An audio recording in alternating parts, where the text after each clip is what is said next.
கபாலின்னு ஒரு படம் வந்தது, செமையாக செஞ்சாங்கன்னு வச்சிங்களேன். காலா இன்னைக்கு வரைக்கும் வந்து ஆர்எஸ்எஸ் சித்தாந்தத்தை எதிர்த்து வெளிப்படையாக எடுக்கப்பட்ட ஒரு படம். அதில் ஸ்ட்ரெயிட்டாகவே நான் காட்டிருப்பேன், கருப்பு வெள்ளை தான் ஃபைட்டு. ஸோ அதில் கிளைமேக்ஸில் 3 கலரும் ஒன்றா சேரணும்னு வேறு சொல்லி வச்சுருக்கிறேன் நான். இதை விட நான் வேறு என்னடா எடுக்கிறதுன்னு ஒரு பெரிய குழப்பம் வந்துச்சு எனக்கு. திரு ரஜினி அவர்கள் வந்து அரசியல் இறங்குறாரு அப்படின்னு உடனே அறிவிப்பு வந்த உடனே அவர் என்னை பயன்படுத்திக்கிறாருன்னு சொல்லிட்டு எல்லாருமே எழுத ஆரம்பித்தாங்க. ஆர்எஸ்எஸ் வந்து 25 கோடி ரூபாய் எனக்கு குத்துதான் குருமூர்த்தி கையால். நான் குருமூர்த்தி வந்து என் கையில் வந்து 25 கோடி ரூபாய் கொடுத்து நீ வந்து இதெல்லாம் பண்ணிடான்னு சொல்லியிருக்கிறான். இது ஒன்று நடக்குது. அதுக்கப்புறம் சினிமா வட்டாரங்கள் என்ன நடக்குதுன்னா, நான் வந்து யூஎஸ் போயிட்டு வந்தேன்ல, அங்கே வந்து தலித்துகளுக்கு நிறைய ஃபண்ட் தராங்க. கிட்டத்தட்ட 1200 கோடி ரூபாய் வாங்கி வந்துருக்குறேன் அங்கேருந்து. விகடன் நினைக்கிறேன் யார் நீலம் ப்ரொடக்ஷன் தயாரிப்புன்னு கூட எழுதலை அவங்க. ஆனால் பரிகாரம் பெருமாள் சூப்பராக இருக்குது. ஒரு டைரக்டர் எழுதுறாரு, இயக்குனர் ராமின் வளர்ப்பு, அதனால தான் இந்த படம் எடுக்கப்பட்டது. என்னை பாராட்டுவதில் உங்களுக்கு என்ன சிக்கல் இருக்குதுன்னு நான் சொல்கிறேன். நான் நீலம் ப்ரொடக்ஷன் எழுதுறதுல உங்களுக்கு என்ன பிரச்சனை? ரொம்ப சாதாரண விஷயம் கிடையாது. தன்னை தலித்தா அறிவித்துக் கொள்வது, பொது தளங்களில் அறிவித்து கொண்டு வேலை செய்கிறது வந்து it is not easy choice. அது ரொம்ப ரொம்ப ரொம்ப முக்கியமான, மிக முக்கியமான கடினமான ஒரு வேலையாக நான் வந்து பார்க்குறேன். ஆனால் அந்த தலித் அரசு அதிகாரிகள் இருக்கிறாங்க, அவர்கள் நேர்மையின் பிறப்பிடமே அவங்க தான். எந்த வகையிலும் தலித்துகளுக்கு ஆதரவாக மட்டும் நின்ற மாட்டாங்க. இந்த மாதிரி ஆளுங்க படம் எடுக்கிறேன்னு சொல்லிட்டு ஜாகுவார் காரில் வரானுங்க, அந்த காரில் வரானுங்க, இந்த வீடு காட்டுறானுங்க, அது பண்ணுறானுங்க. இது புரியலடா. நான் படம் எடுக்கிறது உனக்கு பிரச்சனையா? நான் உயிரோடு இருக்கிறது உனக்கு பிரச்சனையா? இல்லை நான் ஜாகுவார் காரில் வர்றது பிரச்சனையா? இல்லை நான் வீடு காட்டுறது பிரச்சனையா? உனக்கு எது பிரச்சனை? புரியல. நான் யாருன்றது எனக்கு தெரியும். நான் ஏன் உங்ககிட்ட வந்து என்னை பற்றி ஒரு சர்டிஃபிகேட் எடுத்துன்னு வந்து எழுதி கொடுத்து என்னை நீ நம்புன்னு நான் ஏன் சொல்லணும்? ஏன் போன ஆட்சியில் தலித்துகள் மீது மிக பெரிய அளவில் கொடுமைகள் நிகழ்த்தப்பட்டது, அதை எதிர்த்து நம்ம வந்து கேள்வி கேட்குறோம். அதே மாதிரி இந்த ஆட்சியில் அதை விட கொடுமையான அளவுக்கு தலித்துகள் மீது தாக்குதல் நிகழ்த்தப்பட்டிருக்கு, பெரிய அளவில் நிகழ்ந்துட்டு இருக்கு. இந்த நசுக்கப்பட்டும் பிசுக்கப்பட்டும் அமுக்கப்பட்டும்ன்ற ஒரு வார்த்தை இருக்குல்ல, இன்னைக்கு வரைக்கும் இங்கே தமிழ் உலகம் அதை அலோவ் பண்ணிட்டுருக்கு. இன்னைக்கு இப்போ சமீபத்தில் கூட நீயா நானான்னு ஒரு நிகழ்ச்சியில் ஒருத்தர் வந்து பேசுகிறாரு. உண்மையிலே உங்களுக்கெல்லாம் வந்து குறைந்தபட்ச ஒரு அக்கறை கூட கிடையாதா? ஒரு சமூகத்தை பற்றி தொடர்ந்து ஒரு வந்து மோசமான ஒரு உரையாடலை நிகழ்த்துவதற்கு ஒரு வார்த்தையை பயன்படுத்துகிறார்கள். அந்த வார்த்தையை எந்த எடிட்டும் பண்ணாம நீ வந்து ரிலீஸ் பண்ற. ஜெய் பீம்.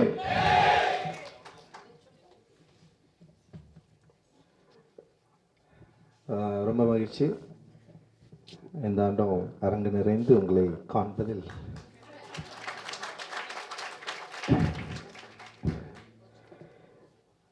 இந்த ஆண்டு வேர்சொல் விருது சிவகாமி அம்மான்னு சொல்லிக்கிறம்மா. ஓகே, சிவகாமி அம்மாவுக்கு தர்றதில்ல, அவங்களுக்கு ரொம்ப சந்தோஷம். நீலம் பண்பாட்டு மையம் இதன் மூலமாக பெருமை அடைகிறது.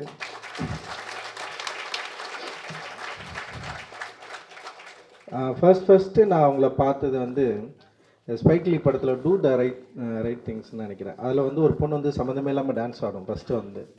அது ஏன் அவர் வந்து ஸ்பைக்லி வந்து ஒரு ஆட விடுறாருன்னு எனக்கு தெரில. அதுக்கப்புறம் வந்து தொடர்ந்து அவருடைய படங்களை பார்க்குறப்போ ஏதோ ஒரு பொண்ணு வந்து அப்படி 2வது படம் 3வது படத்துலேயும் அப்படியே வந்து ஆடிட்டே இருந்தது. அப்புறம் அவருடைய திரைப்படங்களில் வந்து இந்த கருப்பு அழகியில் மீட்டெடுப்பதற்கான ஒரு முயற்சியாக நான் அந்த படத்தை அப்படி ஒன்று நான் வந்து பார்த்தேன்.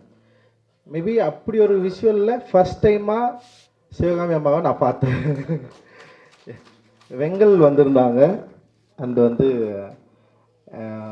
அவங்கள நான் அங்கே தான் ஃபஸ்ட் டைம் பார்த்தேன். அண்ட் வந்து ஒரு ஒயிட் கலர் ட்ரெஸ் போட்டிருந்தாங்க.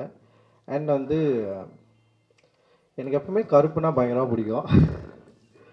ஸோ ஒரு பயங்கரமாக ஒருத்தவங்க அவங்க பேசுகிற ஸ்டைலு, அப்புறம் வந்து அவங்க நிற்கிறது, அங்கே இருக்கிற ஆண்களோட வந்து அங்கே அவங்கள வந்து ஸ்டேஜ் பண்ணிக்கணும் விதம், அது எல்லாமே எனக்கு வந்து பயங்கர மிரட்சியாக இருந்தது. நான் இப்போ காலேஜ் ஆஃப் ஃபைன் ஆர்ட்ஸில் வந்து ஃபஸ்ட் இயர் ஜாயின் பண்ண போகிறேன். அதுதான் அந்த டைம் தான். அப்போ தான் வந்து என்ட்ரன்ஸ் எக்ஸாம் எழுதி முடிச்சிருந்தேன். ஸோ அந்த டைமில் தான் ஃபர்ஸ்ட் டைமாக நான் அவங்கள வந்து பார்த்தேன். அண்ட் வந்து அதுக்கப்புறம் தொடர்ந்து அவங்கள பார்க்கக்கூடிய ஒரு வாய்ப்பு எனக்கு கிடைச்சிது. அண்ட் வந்து ஏன்னா ஓவியர் சந்திர சாருடைய மாணவன் நான். ஸோ அது மூலமாக வந்து அவங்கள தொடர்ந்து பார்க்குறதுக்கான ஒரு வாய்ப்பும் கிடைச்சிது. அண்ட் வந்து தலித் முரசு மாதிரியான இதழ்களை வாசிக்கிறப்போ புதிய குடாங்கி பற்றி கேள்விப்பட்டு இப்போ அந்த இதழை வாங்கி வாசிக்க ஆரம்பித்தேன். ஸோ அது மூலமாக அவங்களுடைய தொடர் செயல்பாடை என்னால் புரிஞ்சிக்க முடிஞ்சது. அண்ட் வந்து இதோட முக்கியமாக அவங்கள வந்து எனக்கு வந்து ஒரு கூட்டத்தில் நான் வந்து பார்த்தேன். அது என்னென்னா, சந்துரு சார் வந்து இங்கே ஆழ்வார்பேட்டில் வந்து ஒரு பெயிண்டிங் எக்ஸிபிஷன் வச்சுருந்தார். ஸோ அதுக்கு வந்து அவங்களும் வந்திருந்தாங்க. வந்துட்டு அன்றைக்கி ஒரு பெரிய ஓவியரும் வந்திருந்தார். ஸோ அன்றைக்கி தான் வந்து ஃபஸ்ட் இனாக்ரேஷன் முடிஞ்சு வந்து பேசுகிறப்போ வந்து ஓவியங்களில் தலித் அரசியல் அப்படின்ற ஒரு கண்ணோட்டத்தில் வந்து பேசினாங்க. அவன் பேசி முடிக்கிறப்போ வந்து அதில் ஒருத்த மட்டும் பயங்கரமாக கை தட்டினா அது நான் தான். ஏன்னா நிறைய பேருக்கு வந்து ஓவியங்களில் எதுக்கு வந்து தலித் கான்செப்டுக்கு கொண்டு வரணும், ஓவியம்ன்றது வந்து ஓவியம் தானே. ஸோ அதில் வந்து என்ன தலித் பார்வை வேண்டியிருக்கு, தலித் பார்வை வந்து அவசியம் இல்லை அப்படின்ற நிறைய கண்ணோட்டம் இப்போ வரைக்குமே இருக்குது ஓவியர்கள்கிட்ட, கலைஞர்கள்கிட்ட பொதுவாக இருக்குது. ஓவியத்தில் இன்னும் அதிகமாக இருக்குது. ஏன்னா ஓவியம் வந்து ரொம்ப ஒப்பீட்டு அளவில் பார்த்திங்கன்னா ஓவியர்கள் வந்து ரொம்ப கம்மி தான். ஸோ அதனால் வந்து அவங்களுக்குள்ள அந்த டிஸ்கஷன் தொடர்ந்து இருந்துகிட்டே இருக்குது. பட் ஆனால் நான் காலேஜ் டைம்லேருந்தே வந்து அப்படி இல்லைன்னு சொல்லிட்டு நான் நம்புகிறேன். அண்ட் வந்து சிவகாமி அம்மா வந்து பேசுனதுக்கு வந்து நான் பயங்கரமாக கை தட்டினேன். பக்கத்தில் வரலாம் அப்படியே திரும்பி பார்த்தானுங்க, ஏன்டா அப்படி கை தட்டுறான் அப்படின்னு சொல்லிட்டு. ஒருவேளை வந்து அவங்க பண்ணுற வேலையை நான் தொடர்ந்து பண்ண போகிறேன் அப்படின்றதுனால வந்து ஒரு முன்கூட்டியே தீர்மானமாக இருக்கலாம் அப்படின்னு நான் நினைக்கிறேன்.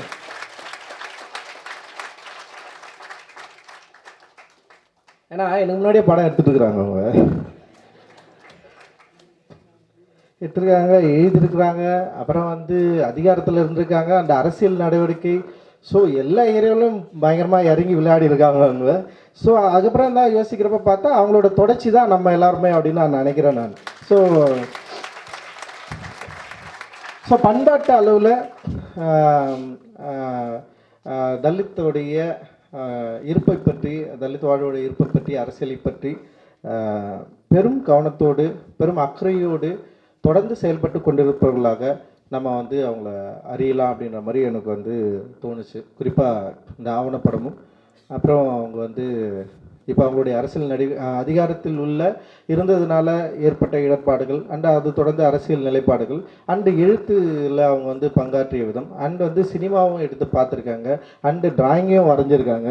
ஸோ வந்து கிட்டத்தட்ட வந்து எல்லாத்துலேயுமே வந்து அவங்க தன்னை ஈடுபடுத்தி கொண்டது. அப்படி ஈடுபடுத்தி கொண்டாலும் யாருன்றதை வெளிப்படையாக அறிவித்து கொண்டு தொடர்ந்து தன்னுடைய தலித் அடையாளத்தோடையே தன்னை இருத்தி கொண்டது அப்படின்றது வந்து மிகப்பெரிய சேலஞ்சாக நான் வந்து பார்க்குறேன். ரொம்ப சாதாரண விஷயம் கிடையாது. தன்னை தலித்தாக அறிவித்து கொள்வது, பொது தளங்களில் அறிவித்து கொண்டு வேலை செய்கிறது வந்து it is not easy choice. அது ரொம்ப ரொம்ப ரொம்ப முக்கியமான, மிக முக்கியமான கடினமான ஒரு வேலையாக நான் வந்து பார்க்குறேன். ஏன்னா அதில் வந்து பாராட்டுகளை விட விமர்சனங்களை விட அவதூறுகள் அதிகம். விமர்சனம் கூட வந்து நெக்ஸ்ட் லெவல் தான், அவதூறு அண்ட் வந்து கேன்சல் கல்ச்சர். ஸோ உடனே வந்து விளக்குறது, ஒரு பொதுவிலிருந்து நீ இல்லை அப்படின்னு சொல்லிட்டு வந்து மடைமாற்றி விடுறது, அப்புறம் வந்து பொய்யான நிறைய பரப்புரைகள் செய்கிறது. ஸோ அப்படி இருக்கிறப்போ அவங்க வந்து இவ்வளோ ஸ்ட்ராங்காக ஒர்க் பண்ணியிருக்காங்க அப்படின்னு நினைக்கிறப்போ வந்து உண்மையிலேயே பெரிய ஒரு நம்பிக்கை கூடுகிறது. இன்னும் நம்ம வந்து இன்னும் அதிகப்படியாக வேலை செய்ய முடியும் அப்படின்ற ஒரு நம்பிக்கை வந்து அம்மா பார்த்து கூடுது. குறிப்பாக இப்போ தான் சினிமா ஒரு 10 வருஷம் தான் ஆகுதுன்னு வச்சிங்களேன், வந்து சினிமா எடுக்கிறோம். சினிமா எடுக்கிறப்போ வந்து எனக்கு சில நம்பிக்கைகள், சில பேர் வந்து என் கூட சேர்ந்து ஒர்க் பண்ணுறதுக்கு நிறைய பேர் வராங்க. அப்படி வரப்போ சில பிரச்சனைகள் வரப்போ நம்ம ஹேண்டில் பண்ண களங்களுக்கு வந்து போகிறோம். களத்துக்கு போகிறப்போ வந்து சில பேரை வந்து நம்ம மீட் பண்ண வேண்டியது இருக்குது. அதில் மிக முக்கியமாக மீட் பண்ண வேண்டியது யாருன்னா அரசு அதிகாரிகள் தான். அரசு அதிகாரிகள், அதுவும் என்னென்னா நார்மலான, அதாவது நான் தலித் அரசு அதிகாரிகளை கூட நீங்கள் வந்து ஹேண்டில் பண்ணிடலாம். ஆனால் அந்த தலித் அரசு அதிகாரிகள் இருக்கிறாங்க பாரு, அவர்கள் நேர்மையின் பிறப்பிடமே அவங்க தான். எந்த வகையிலும் தலித்துகளுக்கு ஆதரவாக மட்டும் நின்ற மாட்டாங்க அவங்க. அதாவது அவங்கள வேலையை விட்டு தூக்குனா கூட பரவாயில்ல, என்னை வந்து அப்புறம் தலித்துக்கு சப்போர்ட்டுன்னு சொல்லிட்டு என்னை கேஸ்ட்டுன்னு சொல்லிட்டு ஓரம் கட்டுருவானுங்க. ஏன்னா எத்தனை கலெக்டர் மீட் பண்ணியிருக்கோம், எத்தனை பேர். ஐயோ, அம்சகன படுகொலையில் கூட நான் ஒரு அரசு அதிகாரிகிட்ட மீட் பண்ணி பேசணும்னு சொன்னேன். அவர் நல்லா பேசிட்டே இருப்பார். அதுக்கப்புறம் என்னை ஏன் மீட் பண்ண அவர் ஓடிட்டார் அவர். அதுக்கப்புறம் நான் ஃபோன் பண்ணால் எடுக்கவே இல்லை. ஒரு குறைந்தபட்சம் ஒரு டிஸ்கஷன் தான். அவர் ஒரு காவல்துறை அதிகாரின்னு வச்சுக்கோங்களேன், ஒரு சின்ன டிஸ்கஷனுக்கு தான். இவ்வளவு பயம் இருக்கிற ஒரு அரசு அதிகாரிகள் மத்தியில் உண்மையிலேயே வந்து சிவகாமி அம்மா வந்து அவங்க செஞ்ச விதம் பார்த்தீங்களா, சான்ஸ்லெஸ், வாய்ப்பே இல்லை. நிறைய அரசு அதிகாரிகள் சைடில் வந்து கை கொடுப்பாங்க, ரஞ்சித் நீங்கள் பண்ணுறது செம்ம சூப்பர் அடிப்பாங்க. ஐயா அதெல்லாம் வேணாம், உங்கள் பவரை யூஸ் பண்ணி நீங்கள் ஏதாவது ஒன்று செய்யுங்க அப்படின்னு நம்ம கேட்போம். ஆனால் அவங்களுக்கு வந்து நிறைய பயம் இருக்குது. ஸோ வந்து அரசு அதிகாரிகள் மட்டும் இல்லை, இந்த என்ன சொல்கிறது, ஒரு இந்த இடஒதுக்கீடு மூலமாகவும் இல்லை வந்து தனி தொகுதியின் மூலமாகவும் நிறைய அதிகாரத்தில் வந்தவர்கள் அவர்கள் இப்போ வரைக்கும் வந்து தலித்துகளுக்காக பேசுறது அப்படின்றது ஒரு பெரிய சிக்கலாக இருக்கிற அந்த சமயத்தில் அந்த சிக்கல்களை தூக்கி எறிந்து தன்னுடைய பதவியையும் தூக்கி எறிந்து இந்த மக்களுக்காக இந்த அரசியல் நம்பிக்கையோடு அவங்க வந்து செயலாற்றி கொண்டிருக்கிற விதம் வந்து என்னை போன்றவர்களுக்கு மிகப்பெரிய ஒரு ஊக்கத்தை அளிக்கிறது. அதற்கு உண்மையிலேயே மிக மிக பாராட்டுக்கோமா. தொடர்ந்து நீங்கள் செயல்படுங்கள், எங்களுக்கு வந்து பெரும் ஊக்கசக்தியாக நீங்கள் தொடர்ந்து இயங்கணும் அப்படின்றது வந்து என்னுடைய விருப்பம். ஸோ அதை தொடர்ந்து சில விஷயங்கள் அப்படியே நான் பேசலான்னு இருக்கேன்.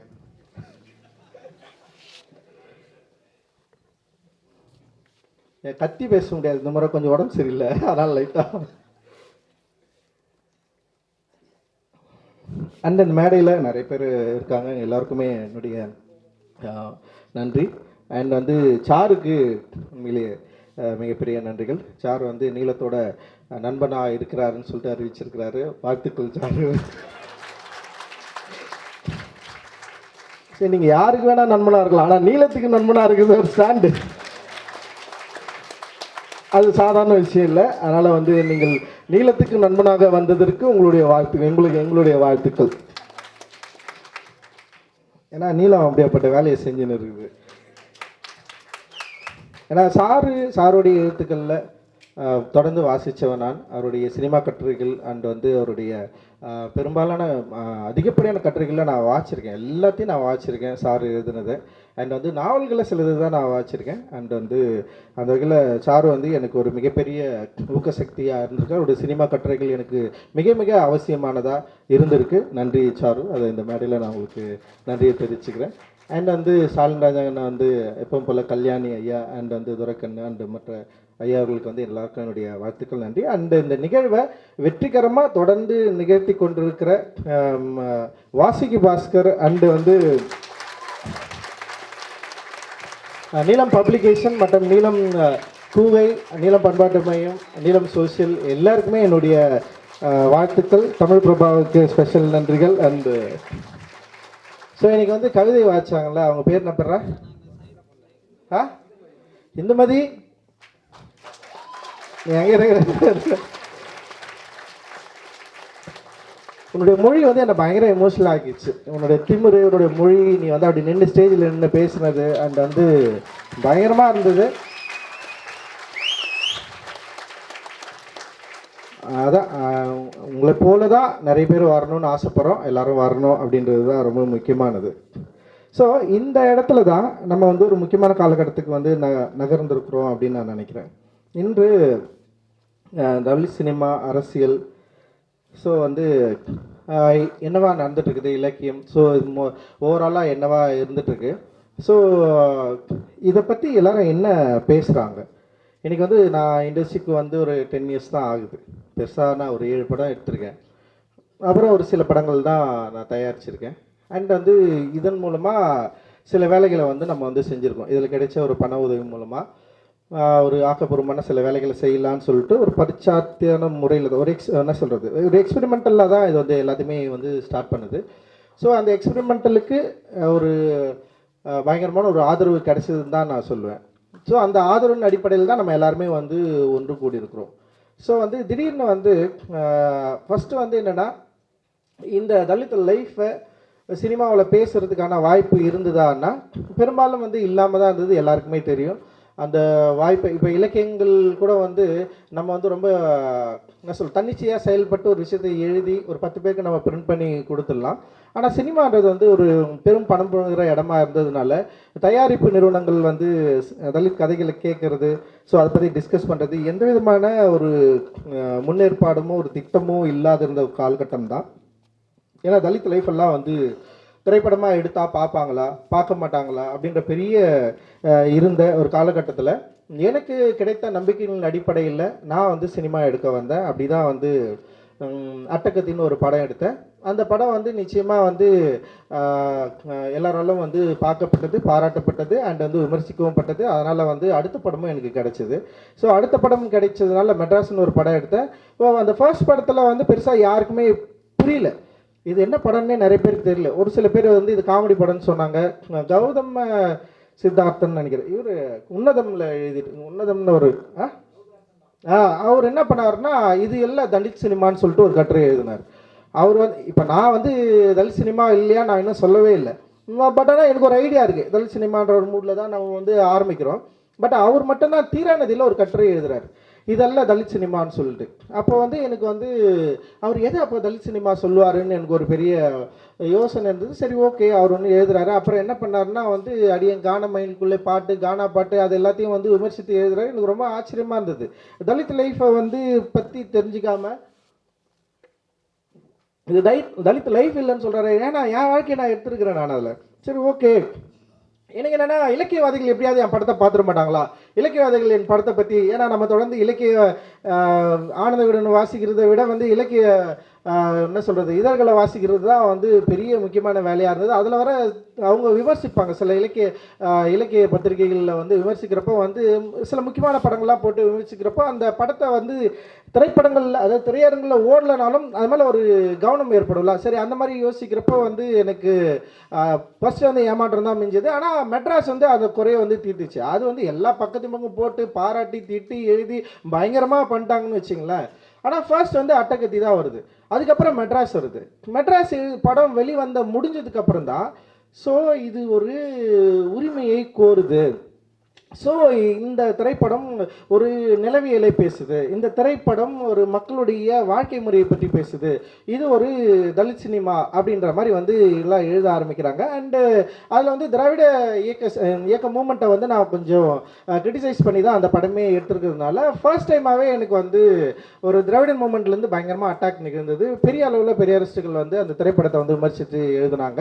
அண்ட் வந்து கம்யூனிஸ்டுகளும் அந்த படத்தை வந்து சில பேரை வந்து விமர்சித்து எழுதினாங்க. ஏன்னா வட சென்னையில் வந்து கம்யூனிஸ்ட் இயக்கம் பயங்கரமாக தீவிரமாக செயல்பட்டது, நீங்கள் ஒரு கம்யூனிஸ்டுகளையும் இல்லை யாருமே நீங்கள் வந்து காட்டலை அப்படின்னு சொல்லிட்டு வந்து எழுதினாங்க. பட் ஆனால் அது வந்து ஒரு நான் பெருசாக எடுத்துக்கல, அது ஒரு நட்பு முரணாக தான் நான் பார்க்குறேன். இன்னைக்கு வரைக்குமே அப்படி தான் நான் வந்து யோசிக்கிறேன். அண்ட் அப்போ தான் வந்து மெயின் ஸ்ட்ரீம்லேயும் சரி அண்ட் இலக்கிய தளங்கள்லேயும் வந்து தலித் சினிமாவை பற்றி தலித் வாழ்க்கை பற்றி ஒருத்தன் படம் எடுக்க வந்திருக்கிறான் சொல்லிட்டு ஒரு டிஸ்கஷன் பயங்கரமாக நடக்குது, அதை பற்றி எழுத ஆரம்பிக்கிறாங்க. ஸோ அதுக்கப்புறம் வந்து கபாலி, காலா அப்படின்ற ஒரு படங்கள்லாம் அப்படியே வந்துட்டே இருக்கிறப்ப இந்த படங்கள் கிட்டத்தட்ட எடுக்க ஆரம்பித்து ஒரு 10 வருஷம் இருக்குமா. 10 வருஷத்தில் வந்து ஒரு 4 வருஷம் கழிஞ்சிச்சு. கபாலின்னு ஒரு படம் வந்தது, செம்மையாக செஞ்சாங்கன்னு வச்சிங்களேன்.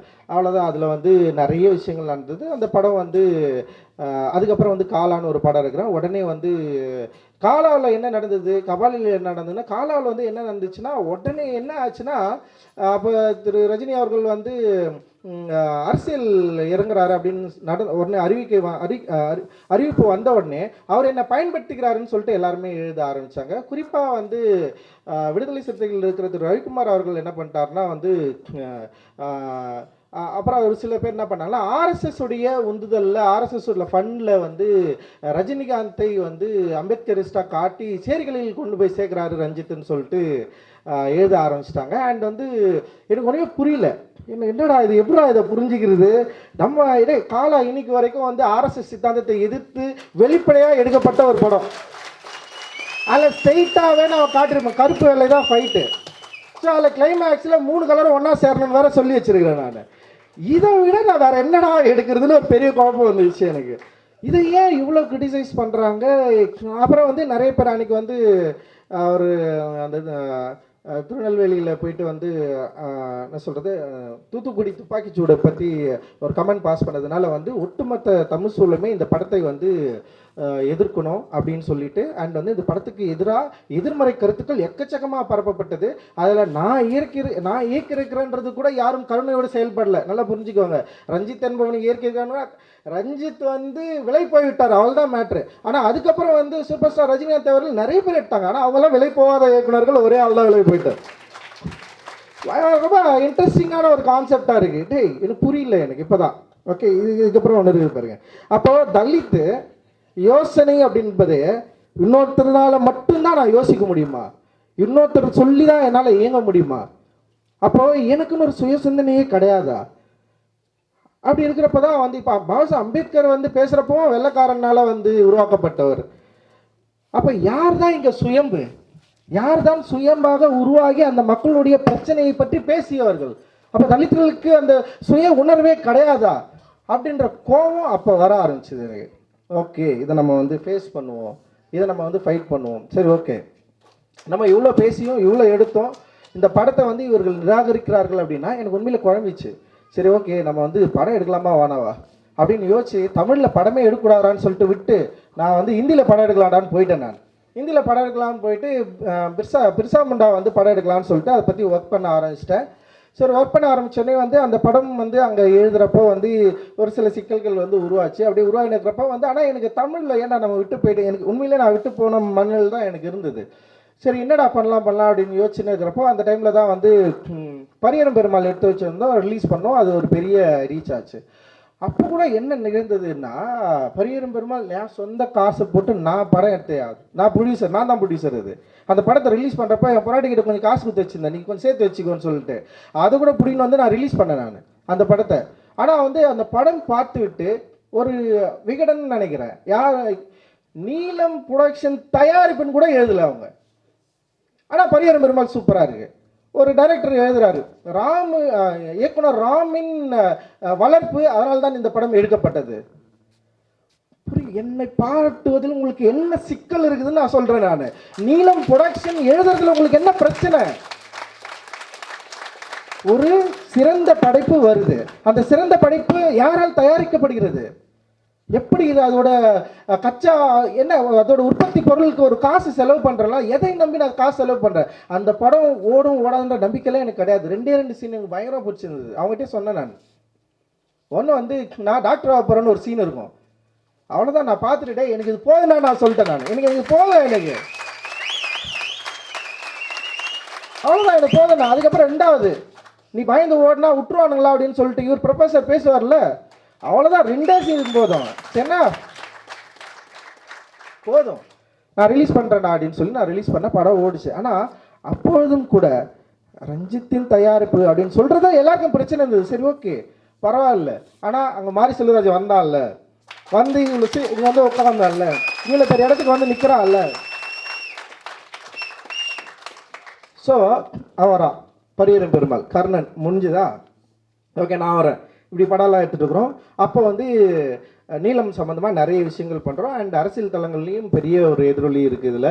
இதை பற்றி நிறைய பேர் விமர்சிக்க ஆரம்பிக்கிறாங்க, பேசுகிறாங்க, நிறைய கலெக்டிவாக நடக்குது. இதில் சகோதர யுத்தங்கள் வேறு பயங்கரமாக வந்து அண்ணன் திருமாவுக்கு எதிராக நான் செயல்படுகிறேன், என்னை வந்து பயங்கரமாக வந்து யாரோ இம்போர்ட் பண்ணி எடுத்து வந்து வச்சுருக்கிறாங்க. எனக்கு வந்து ஆர்எஸ்எஸ் வந்து 25 கோடி ரூபாய் எனக்கு குத்து தான் குருமூர்த்தி கையால் நான் குருமூர்த்தி வந்து என் கையில் வந்து 25 கோடி ரூபாய் கொடுத்து நீ வந்து இதெல்லாம் பண்ணிடான்னு சொல்லியிருக்கிறான். இது ஒன்று நடக்குது. அதுக்கப்புறம் சினிமா வட்டாரங்கள் என்ன நடக்குதுன்னா, நான் வந்து யூஎஸ் போயிட்டு வந்தேன்ல, அங்கே வந்து தலித்துகளுக்கு நிறைய ஃபண்ட் தராங்க. கிட்டத்தட்ட 1200 கோடி ரூபாய் வாங்கிட்டு வந்துருக்குறேன் அங்கேருந்து. ஃபுல்லாக என்ஜிஓ அமௌண்ட் எல்லாம் எங்கள் வீட்டில் நிறைய இருக்குது. பயங்கரம் அமலாக்கத்துறையெல்லாம் பார்த்துக்கோங்க, நீங்கள் ஈஸியாக வந்து நீங்கள் ரைட் பண்ணலாம். ஸோ இப்படி ஒரு விஷயம் நடந்துட்டுருக்கு. இப்படி ஒரு விஷயம் நடந்துக்கிறப்ப தான் ஒரு படம் வருது. இது கேஜிஎஃப்னு நினைக்கிறேன். அந்த கேஜிஎஃப் படம் முடிச்சுட்டு வந்து யாரோ ஒருத்தர் வந்து ஒரு பேசுகிறார், சும்மா நசுக்கப்பட்டோம் பிசுக்கப்பட்டோம் அமுக்கப்பட்டோம்னு சொல்லி இப்படி எடுத்து தமிழ் சினிமாவே கெட்டுட்டாங்க. எங்கே ஒரே ஒரு 6 வருஷம் படம் எடுத்ததில்ல, ஒட்டுமொத்தமாக தமிழ் சினிமாவே கெட்டுட்டோன்னு சொல்லிட்டு ஒருத்தர் வந்து பேசுகிறார். ஸோ அந்த நசுக்கப்பட்டோம் பிசுக்கப்பட்டோம் அமுக்கப்பட்டோம்ன்ற ஒரு வார்த்தை இருக்குல்ல, இன்னைக்கு வரைக்கும் இங்கே தமிழ் உலகம் அதை அலோவ் பண்ணிட்டுருக்கு. இன்றைக்கி இப்போ சமீபத்தில் கூட நீயா நானான்னு ஒரு நிகழ்ச்சியில் ஒருத்தர் வந்து பேசுகிறாரு, உண்மையிலே உங்களுக்கெல்லாம் வந்து குறைந்தபட்ச ஒரு அக்கறை கூட கிடையாதா? ஒரு சமூகத்தை பற்றி தொடர்ந்து ஒரு வந்து மோசமான ஒரு உரையாடலை நிகழ்த்துவதற்கு ஒரு வார்த்தையை பயன்படுத்துகிறார்கள். அந்த வார்த்தையை எந்த எடிட்டும் பண்ணாமல் நீ வந்து ரிலீஸ் பண்ணுற, அந்த வார்த்தையை எந்த எடிட்டும் பண்ணாமல் நீங்கள் தொடர்ந்து பேசிட்டே இருக்கிறீங்க. எதுக்கு? 6 வருஷமாக படம் எடுத்துட்டு இருக்கிறோம் இதுக்காக தான், வேற எதுவும் கிடையாது. இந்த படம் மட்டும் எடுக்கலன்னு வச்சுக்க அவ்வளோதான். ஒட்டுமொத்தமாக வந்து இவர்கள் எல்லாரும் புரட்சியாளர்கள் தான். நாங்கள் தான் உங்களை வாழ வைத்தோம், நாங்கள் தான் உங்களுக்கு சோறு ஊட்டினோம், நாங்கள் தான் உங்களுக்கு எல்லாமே கொடுத்தோம். இதுதான் தொடர்ந்து இருந்துட்டு நீங்கள் இல்லை நாங்கன்னு சொல்றதுனால தான் உங்களுக்கு பிரச்சனை.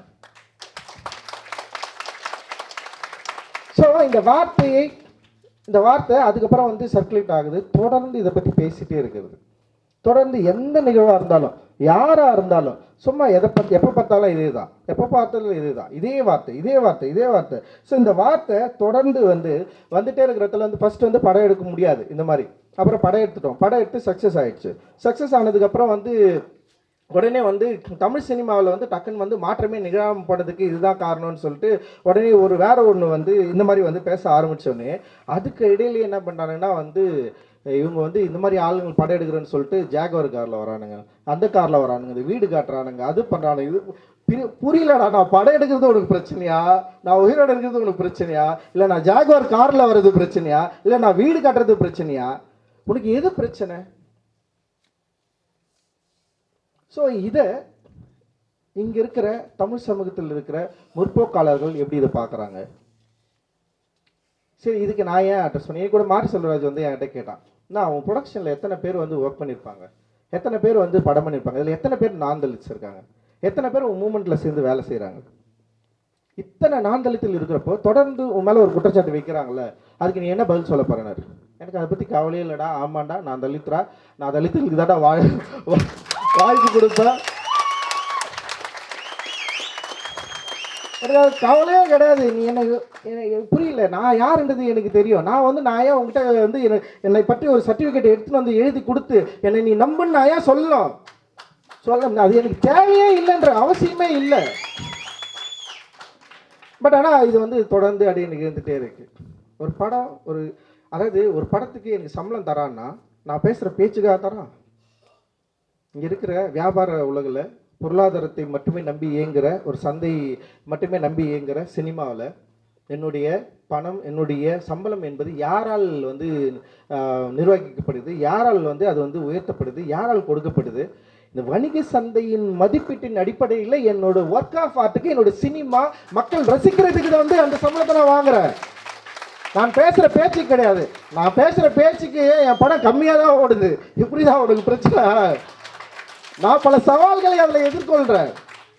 நான் மட்டும் இல்லை, இந்த கருத்தை இது போல ஒற்ற நிறைய தோழர்கள் இருக்கிறாங்க, பேசுகிறாங்க. அவங்களுக்கு இதே பிரச்சனைகள் தான் இருக்குது.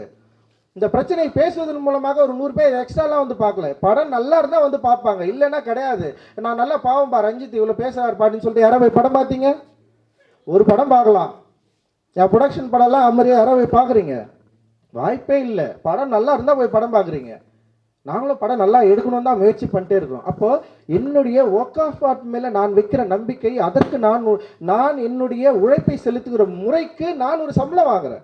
அந்த சம்பளத்தில் எனக்கு விருப்பமான வேலைகளை நான் செய்கிறேன். அப்போ எனக்கு தோதுவான விஷயங்களை நான் செஞ்சுக்கிறேன். இது எப்படி உனக்கு பிரச்சனையா மாறுதுன்னா, இந்த பிரச்சனையை பேசி நான் வெற்றி அடைகிறேன்ல, அதை பேசா பொருளை பேச துணிதோ இல்லை, இதுதான் உனக்கு பிரச்சனை. ஸோ அதை பற்றி கவலை இல்லை அப்படின்னு சொல்கிற. தொடர்ந்து நீங்கள் ஏன் இது என்னுடைய பிரச்சனையா அப்படின்னு பார்க்குறப்ப இது என்னுடைய பிரச்சனையா இல்லை அப்படின்றது எனக்கு தெரியும். நான் தொடர்ந்து இது நான் கடந்துகிட்டே இருக்கேன். பட் யாருடைய பிரச்சனையாக அது மாறி இருக்குன்னா, இங்கே இருக்கிற முற்போக்குவாதிகளின் பிரச்சனையாக அது மாறி இருக்கணும். ஆனால் அவர்களுக்கு ஏன் இது ஒரு பிரச்சனையாகவே இல்லை அப்படின்றது தான் ஒரு பெரிய சிக்கலாக இருக்கு. பட் பார்க்கலாம். அதுதான் சொல்கிறேன். நான் இது சேச்சுரேஷன் பாயிண்டில் நின்றக்கூடாதுன்னு நான் சொல்கிறேன் உங்களுக்கு. அப்போது தலித் கலை இலக்கியங்களை, தலித் வாழ்வியலை, தலித் முறைமைகளை கதையாடல்களாக உருவாக்கக்கூடிய, படைப்பாக்கமாக உருவாக்கக்கூடிய எத்தனையோ கலைஞர்கள் இங்கே இருக்கிறீங்களா, உங்களுக்கு ஒரு சேச்சுரேஷன் பாயிண்ட்டாக இது மாறிடக்கூடாது, இது ஒரு எச்சரிக்கை மணியாக இருக்கக்கூடாது அப்படிலாம் ஒன்றுமே இல்லை. நான் சொல்ல விரும்புகிறேன் உங்ககிட்ட. வெளியே வைக்கப்படுற விமர்சனங்கள்லாம் ரொம்ப ரொம்ப கம்மி. மக்கள் நம்மை கொண்டாட காத்து கொண்டிருக்கிறார்கள். மக்கள் நம்முடைய படைப்பை காண காத்து கொண்டிருக்கிறார்கள். நம்ம படைப்பு ரீதியாக அந்த படைப்புக்கு நீங்கள் செய்ய நேர்மை, ஒரு படைப்பாக்கத்தை நீங்கள் எவ்வளவு அக்கறையோடு சிரத்தையோடு உருவாக்க முனைகிறீர்கள், அந்த கதை மீது நீ வைத்திருக்க நம்பிக்கை உங்களுக்கு சிறந்த படைப்பாளனாக மாற்றும். அந்த சிறந்த படைப்பாளனாக நீங்கள் மாறுறப்போ உங்களுடைய படைப்பு கொண்டாடப்படும். அதனால் இந்த பிரச்சனைக்குள்ளே நம்ம போய் நிற்க வேணான்னு நான் உங்ககிட்ட நான் கேட்டுக்க விரும்புகிறேன். ஸோ எல்லாருக்குமே என்னென்னா, இது எப்போ நிற்கும், இதே எவ்வளோ நாள் பேசிட்டு இருப்பீங்க? பேசவே ஆரம்பிக்கல. வெறும் 10 படங்கள் கூட இன்னும் தாண்டல. 5, 6 படம் தான், 7 படம் தான் எடுத்துருக்கிறோம். அதுவே இன்னும் வந்து காத்திரமா பேசவே இல்லை. ரொம்ப தொட்டு தொடாமல் சில படங்கள் தான் இன்னைக்கு வந்து பேசியிருக்கிறோம். ஸோ அதுக்குள்ளே வந்து ஏன் போதும் நிறுத்து, போதும் நிறுத்து. அப்போ இத்தனை ஆண்டு காலம் வந்து நீ தொடர்ந்து வந்து என்னை எல்லா வேலையும் பண்ணிட்டு உன்னை வந்து சும்மா ஒரு வாரத்தில் திட்டு விட்டுன்னு நீ நினைக்கிறியா? எனக்கு புரியல.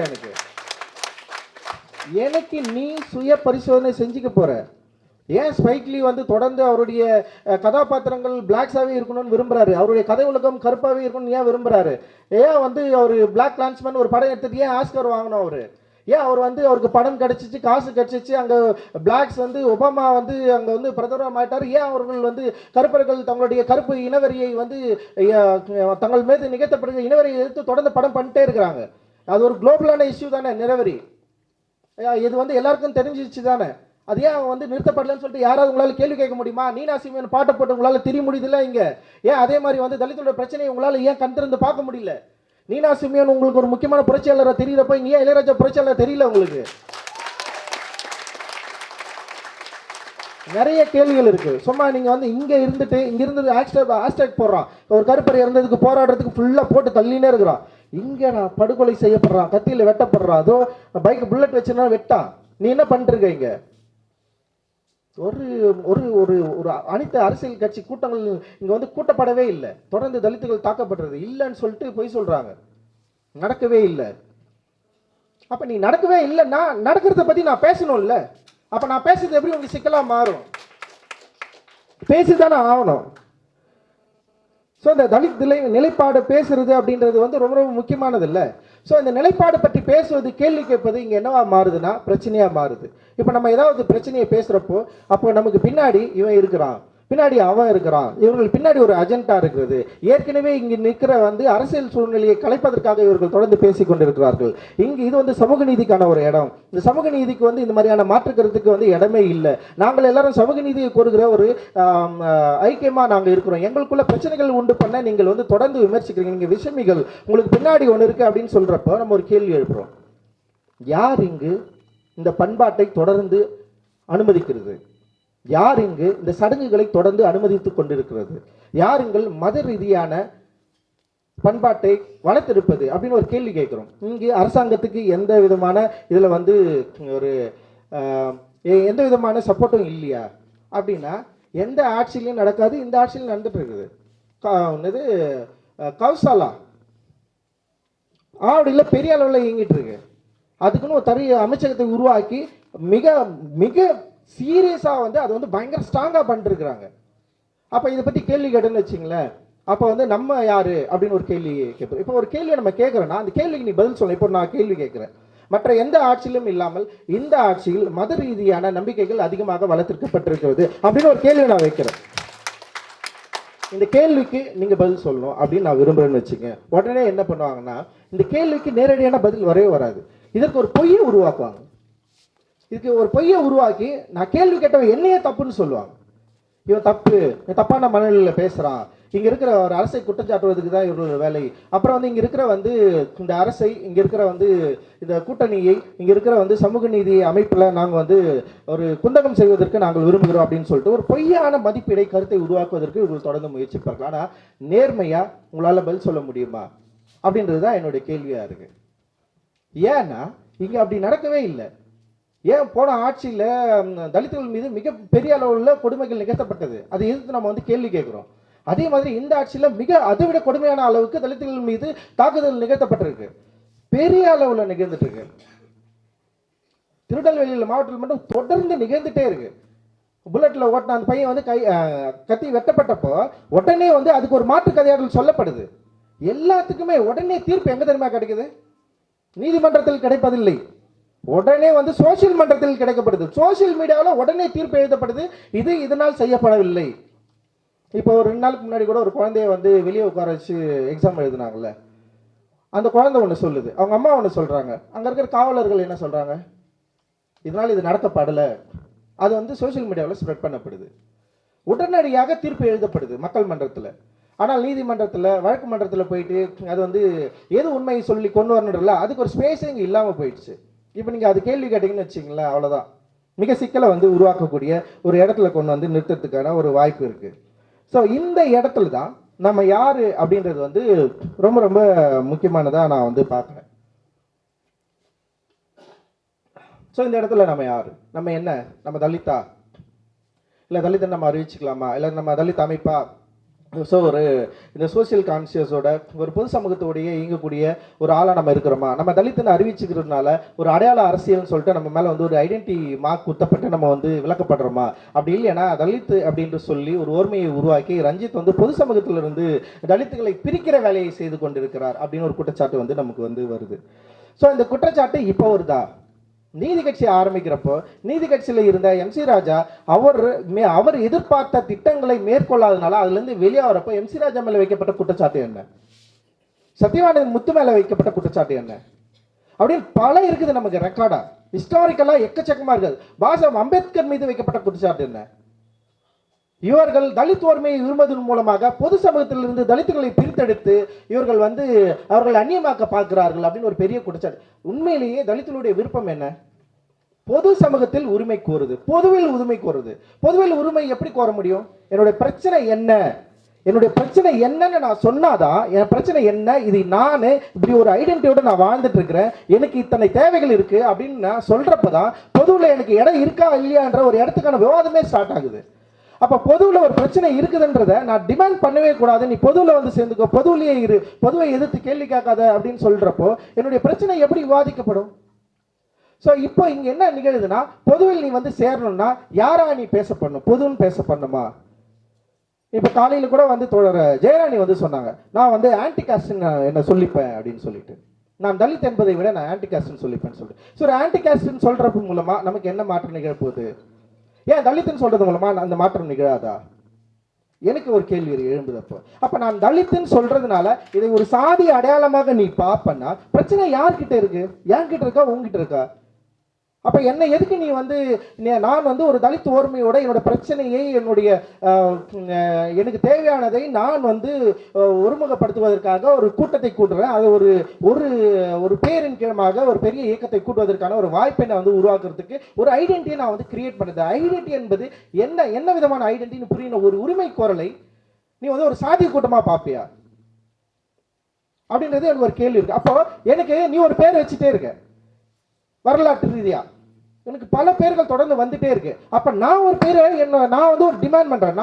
நான்ன்றது நான் கிடையாது, நாங்க வந்து டிமாண்ட் பண்றோம். ஒரு தலித்துன்ற ஓர்மையின் மூலமாக நம்ம ஏன் ஒன்று சேர்ந்து வேலை செய்ய முடியாது?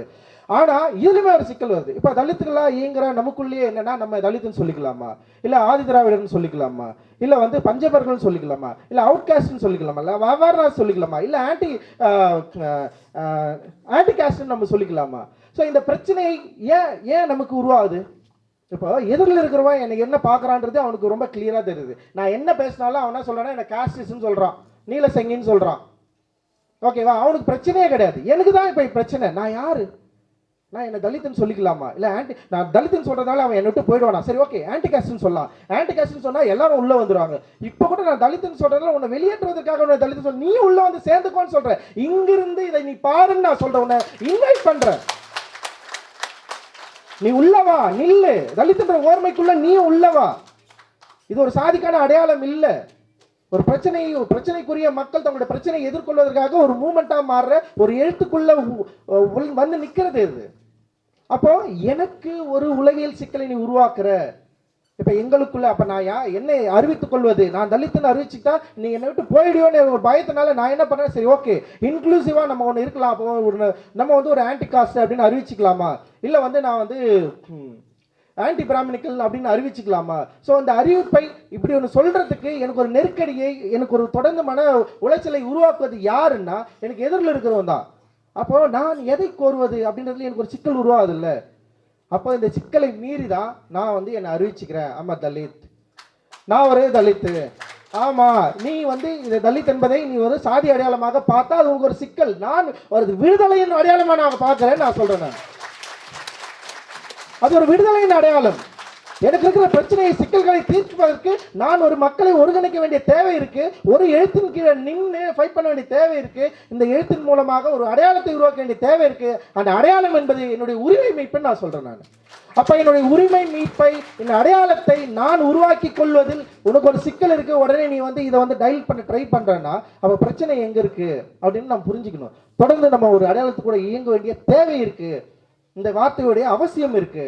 நம்ம டைலட் ஆகி அதை நகர்த்தி கொண்டு போக வேண்டிய அவசியமே இல்லை. இங்கே நிறைய நான் தலித்ஸ் இருக்கிறீங்க, எல்லாரும் வாங்க தலித்துன்ற அமைப்புக்குள்ள ஒன்று சேருவோம்.